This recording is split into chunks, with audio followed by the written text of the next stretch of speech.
আমরা জুলাই শহীদ ছাত্রদের হিসেবে ঘোষণা করছি।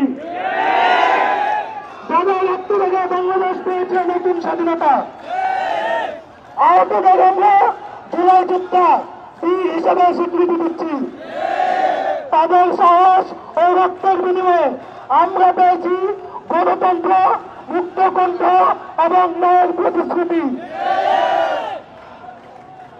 ধারা ২, জুলাই শহীদ এবং আহতদের প্রতি রাষ্ট্রের অঙ্গীকার।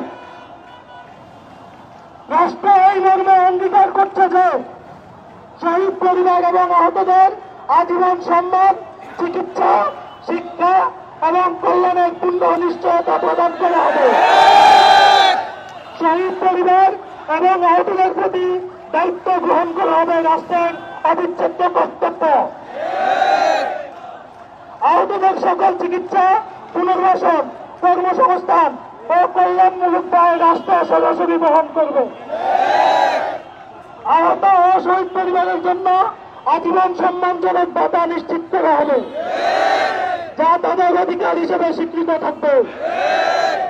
তাদের প্রতি কোনো অবহেলা, বৈষম্য, অধিকার হরণ এবং কোন ধরনের অনৈতিক আচরণ ঘটলে তা হবে রাষ্ট্রদ্রোহী অথবা বিশেষ অপরাধের শামিল।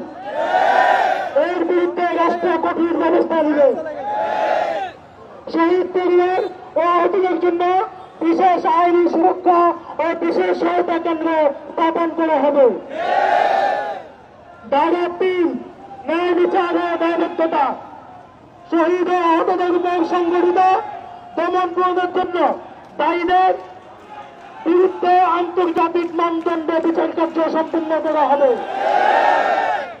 একটি স্বাধীন ও ন্যায় কমিশন গঠন করা হবে, যেখানে ভুক্তভোগীরা তাদের অভিজ্ঞতা ও সাক্ষ্য পেশ করতে পারবে।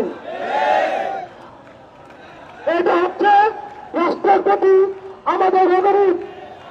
জুলাই সনদে এই 3টা ধারা অবশ্যই অন্তর্ভুক্ত করতে হবে। এরপরে রাষ্ট্র এবং রাজনৈতিক দলগুলো মিলে সমন্বয় করে ঐক্যমতের ভিত্তিতে জুলাই সনদের বাকি ধারাগুলো লিপিবদ্ধ হবে। কিন্তু সনদ দেওয়ার পূর্বে জুলাই ঘোষণাপত্র জারি করতে হবে। জুলাই ঘোষণাপত্র এবং জুলাই সনদ রাষ্ট্রের স্থায়ী বিধানে যুক্ত করতে হবে। রাষ্ট্রের স্থায়ী সংবিধান এর ভিত্তি হবে ৭১ এবং ২০২৪।